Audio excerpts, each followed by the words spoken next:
Here the city seems lifeless. We hear only air whistling. It looks bleak for the beholder. Fierce battles and violent confrontations break its silence, as if ghosts were fighting inside. But the reality is quite different. There is an underground city, the Tunnel City, which is dug by Islamic militants that are fighting against the Syrian army. The extremist militants take these tunnel spaces and prisons to confine the kidnapped civilians loyal to Syrian government. Jobar district, occupied by the extremist jihadists, is notorious for its condensed tunnels that count hundreds. The tunnels are used by the Syrian army and the militants.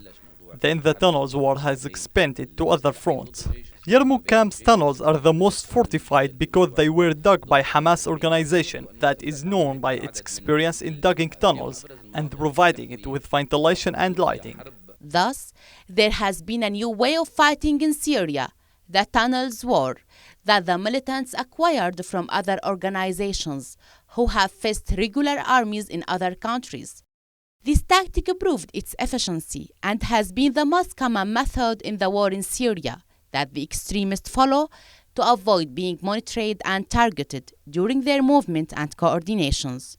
These tunnels were made in order to pass beyond the regime's lines and attack them. This tunnel aims to undermine certain regime's households by mining them just below. These tunnels are provided with lighting, modern means of communication, ventilation openings, operations rooms, and surveillance cameras.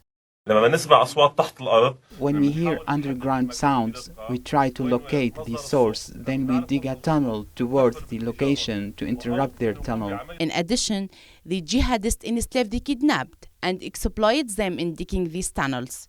The